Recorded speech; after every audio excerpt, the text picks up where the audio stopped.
Okay, and who do we have with us today? I am Chasity. I'm a worker in the community, a home health care agency owner, and a treat maker, a baker by trade and of YouTube learn. I'm in St. Louis, working in the ground, helping to bring awareness to the homeless community in our region.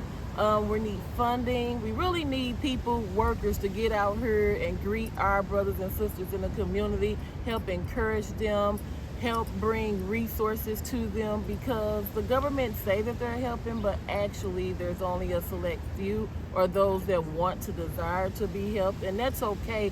But what about the ones that are not aware of the resources that the government have for them? They're still out here and they still need our help.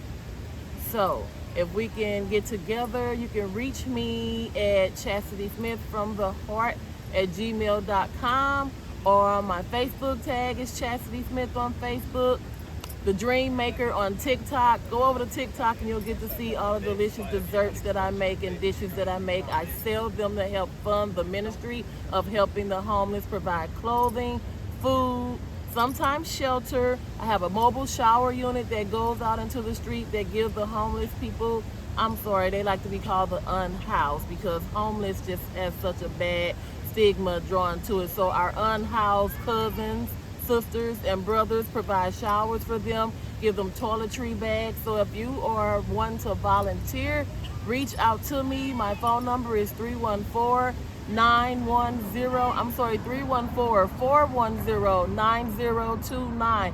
Come on out, boots on the ground. You will meet people that you never knew existed, and they will bring joy to you, and you will bring joy to them. Miss Chasity, can you give us a little bit of brief history on your background and how you came up, where you grew up, what kind of household you came from? Okay, so I grew up in Walnut Park in North St. Louis, one of the roughest cities, one of the roughest neighborhoods in St. Louis, but it really helped mold me into who I am. I believe the fact that I grew up in Walnut Park and had tough skin gave me the ability to come out here and serve my people without fear. I went to St. Paul Lutheran School as an elementary student. I graduated from West County Technical High School with a certificate and lab assistant, technician, technologist. Yeah, assistant. Then I went on to Washington University and BJC School of Nursing. Didn't really graduate. 6 months shy of it because of a mistake that I made, but that mistake helped strengthen me also. It wasn't about the degree, it was about learning how to help others and serve, and I believe that God uses that same intention on the boots on the ground with helping and serving the people in the community. I'm able to provide them with first aid assessment, give them tools to help keep themselves or infections clean while I'm out here with bandages and antibiotic ointments. So all of that plays a role in who God has called me to be and to serve in this community to this day. So I would say to those that didn't graduate, or don't beat yourself up because you still have purpose in this life. What gave you your first introduction in giving back to your community? What lit that fire under you? I've been doing this ever since I was young. You see people out on the street and you may hand them something, but I'm gonna tell you, in 2014, for whatever reason, I was going to work, but I was carrying all this food to work because I'm a caterer. And I couldn't understand why, but that's how God worked. One day, the man walked up to me, and I would never eat it all. I just say, I don't know, I'm going to keep it with me. A man walked up to me at the gas station, and this is what he said. He said, "Ma'am, can you help me?" I said, "I don't have any cash on me right now." And he turned around and his head was down low, and then he spun around in the 360 and he came back to me. He said, "Well, can I ask you something?" I said, "Yes." He said, "Do you have any food that I can have?" I did. I had a whole Sunday dinner on a plate, and I gave it to the man, and he was so joyful and so thankful, and that spun me going into the community. So after that, I got two of my friends together, Letitia Shishi Montgomery, she's on Facebook, and she's also a caterer and a baker, and Tiffany Brown, she is a chef out at one of the universities. You can look them up, they're on Facebook too. I call my two friends in the industry and say, "Hey, Can you come together and help me? Let's do like a mobile soup kitchen and help feed the people in the community. Then I put on Facebook that I needed to collect clothing and blankets for the unhoused. This was in 2014. Went to the Burger King on Kings Highway and asked to speak to the manager, which happened to be the owner that was there, and he gave us permission to use his lot as a hub for the drive. And the people in the community, they were coming in droves to collect food, toiletries, clothing, and blankets. That was my big major first campaign. My second one was in Flint, Michigan, when the water crisis was there. Can't remember what year it was, but it was coming upon Valentine's Day. I called upon my friend Letitia Shishi Montgomery again. We got together, we had formed a nonprofit group by way of Dawn, can't remember her last name, called Black Women with a Purpose. We did a water drive. We were able to take over 500,000 gallons of water from St. Louis up to Flint, Michigan on Valentine's Day, and all that cold weather, and called it a day of love because it was Valentine's Day. And we went to the impoverished communities that didn't have access to get to the water drives because they didn't have cars and vehicles, and the centers was too far to walk in the blistering cold. We walked door to door, passing out cases of water to the home citizens of Flint, Michigan. I brought it back home, and this is where I'm at now. How is it being back home, and what kind of obstacles do you face along your journey? It's a pleasure being back home, serving in my very own community at this capacity, going out every week with meals. The only thing that I would say would be is that looking to go forward, I had a building, but to get a shelter.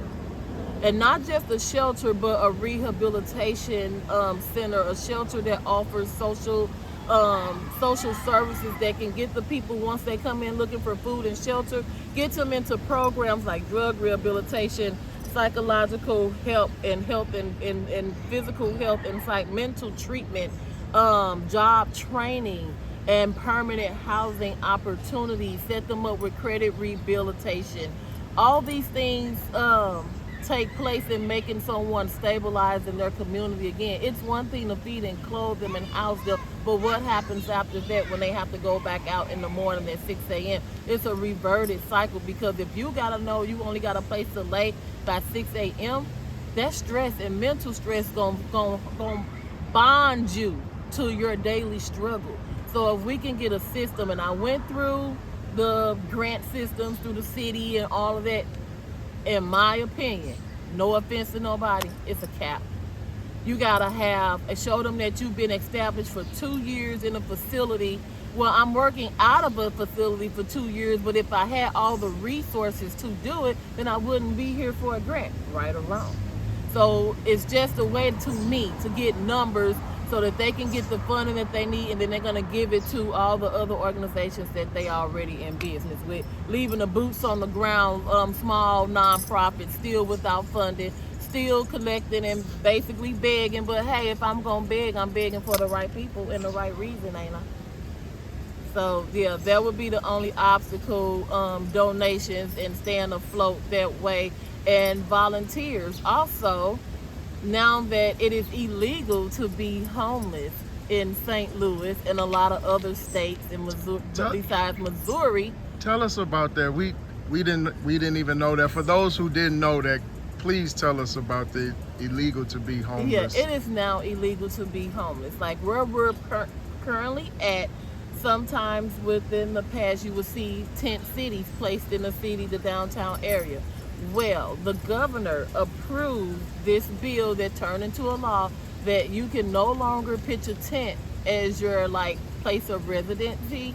If you're found, they gather you up. Now it is a catch-22. They gather you up, they put you in a shelter, but you got to be out by 6 a.m. in most shelters. So is that really, is that really effective? Whereas the tent city that was on the other side of town by the Dome, it was a little community. And I will say this, you can frown upon it all you want, but it made them feel stable. It was like an address to them. They worked together as a community, and they went out to seek jobs. And a lot of them would get jobs within 4 to 5 months of being in that tent community, because it's all about mental stability. That's the ground foundational of becoming stable in life. Now, to get back to this, after you're caught up and you're placed into a shelter, which the local government had to move that direction, because the government said if you're not enforcing this rule, he will cut your federal funding. So it's like a catch-22. Everybody's hands is tied. So I need those with untied hands that are free and you know, kind of maybe like a little rebellion, but not a lot of rebellion, but those that want to see civil justice for those that don't have a voice. Come out and join people like me and other local nonprofit organizations that are still willing to go out here and help your brother up off the ground, your sister from off her knees crying all night because she don't know where her and her children gonna reside for the next day, or your brother or the teenager that's on the corner asking, do you have $1? Because the face of homelessness is getting younger and younger. So y'all, we need revenue. I'm baking and I'm cooking to pour my money into the community. Ask yourself this question: what can I do to help the next person? I'm telling you, blessings turn around when you help those. It's an overflow. We appreciate you sitting with us and sharing this information with us today. And if there's anything else that you want to share with us, please feel free to do it. How do you stay encouraged in such a field with so many obstacles against you, so many people, so many laws and rules and things that have nothing to do with humanity but have everything to do with money? How do you stay encouraged? Thank you for this opportunity, but I'm going to tell you deeply how I stay encouraged. I stay encouraged through my faith in God. I stay on my knees before Jesus. Early in the morning do I rise and seek thee, because I need to know where he's sending me each day. And if he's sending me out, ain't nothing in this world can stop me. So that's how I stay encouraged. And guess what? He always going to provide, because he always does and he always will. And in closing, please give us all of your contact information and social medias once again where you can be reached. And if there's anything you want to say in closing to anybody who may be watching, anybody who may be interested in volunteering, now's the time to say it. Okay, again, my name is Chasity Smith. My Facebook name is also Chasity Smith, CHASITY Smith, SMITH. My YouTube, my Instagram is Chasity Smith 720. My TikTok is Chasity the Dream Maker. So if you want to volunteer, hit me up. You can also call me at 314-410-9029. Serious inquiries only. If you don't, say a prayer for your sister. Say a prayer for the people.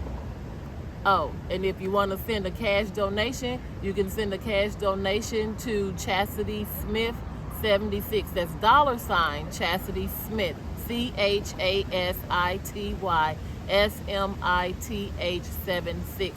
And anybody that gives over $50, we do give you, we will be able to provide you with a tax exempt form that you can claim it on your taxes each year. Thank you. Ms. Chasity, we thank you so much for sitting with us and providing us with so much valuable information. Thank you for everything. Thank you for this opportunity, and God bless.